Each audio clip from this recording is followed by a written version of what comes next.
ప్రభు అయిన యేసుక్రీస్తు వారి నామంలో క్రిస్మస్ శుభములు కలుగునుగాక. దేవుడు మిమ్మును మీ కుటుంబములను సమాధానముతో నింపును గాక.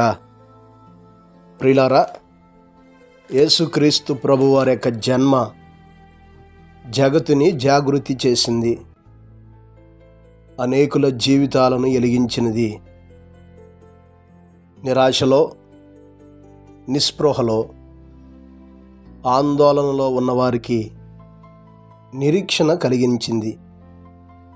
భయములో ఉన్నవారికి ధైర్యము, దుఃఖములో ఉన్నవారికి సంతోషము, వేదనలో ఉన్నవారికి సమాధానము అనుగ్రహించింది.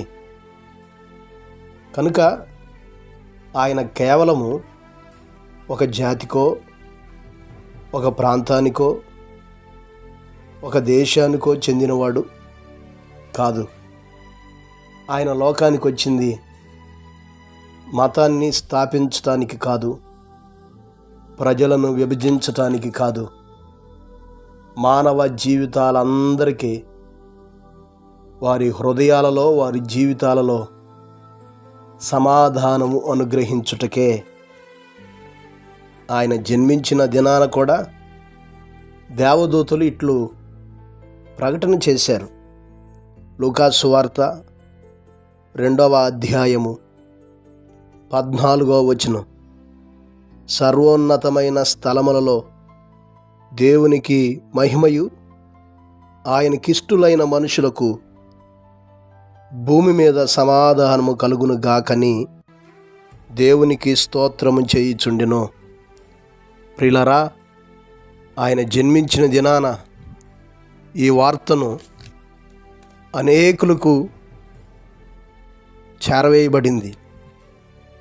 కానీ ఆ రోజుల్లో కూడా చాలామంది ఈ వార్తను కానీ యేసుక్రీస్తు ప్రభువారిని కానీ స్వీకరించకుండా ఉండుటను బట్టి, ముఖ్యంగా ఏ రోజులంటి వారు, అతని కింద ఉన్న అధికారులు, యెరూషలేము వారు, ఈ వార్త వారికి కలవరాన్ని, మనోవేదనకు గురి చేసింది. కానీ ఈ వార్తను స్వీకరించిన గొర్రెల కాపరులు, జ్ఞానులు ఆనంద సంతోషములతో నింపబడి హృదయపూర్వకంగా ఆయన్ని స్వీకరించి, ఆయన్ని స్తుతించి, మహిమపరిచి ఆయన్ని ఆరాధించారు. అంత మాత్రమే కాదు, ఆయనను గూర్చి ప్రచురించారు. ఈరోజు ఈ మాటలు వింటున్నటువంటి మనం ఎలాగున్నా యేసుక్రీస్తు ప్రభువారిని నిజంగా నువ్వు స్వీకరించావా?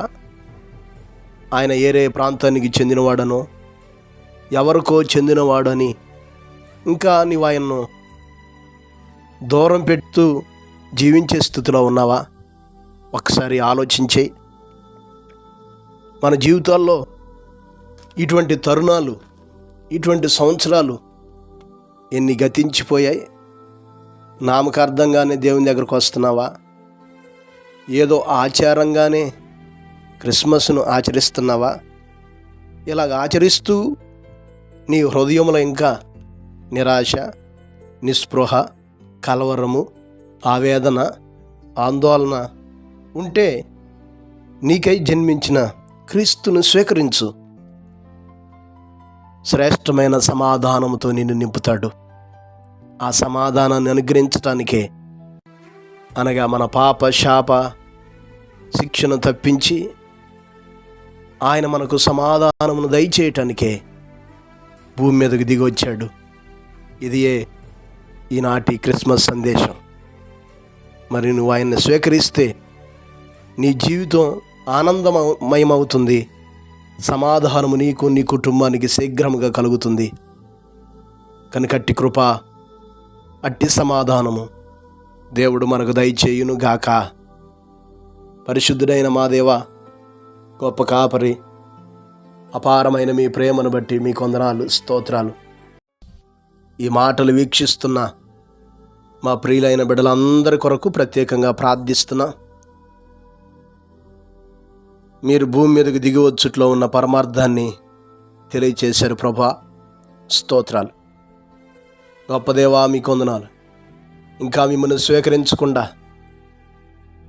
మీకు దూరంగా ఉంటూ కేవలం నామకార్థంగానే క్రిస్మస్ను ఆచరిస్తూ జీవిస్తున్న వారి జీవితాలను మార్చండి, సరిచేయండి.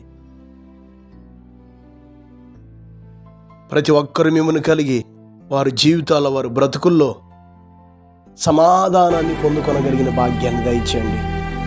ఈనాటి దీవెనలు, శుభములు, ఆశీర్వాదాలు ప్రతి ఒక్కరికి, ప్రతి కుటుంబానికి నిండారులుగా దయచేసి మీ దీవెనలతో నింపమని యేసు నామమున అడిగి వేడుకొనుచున్నాము తండ్రి, ఆమేన్.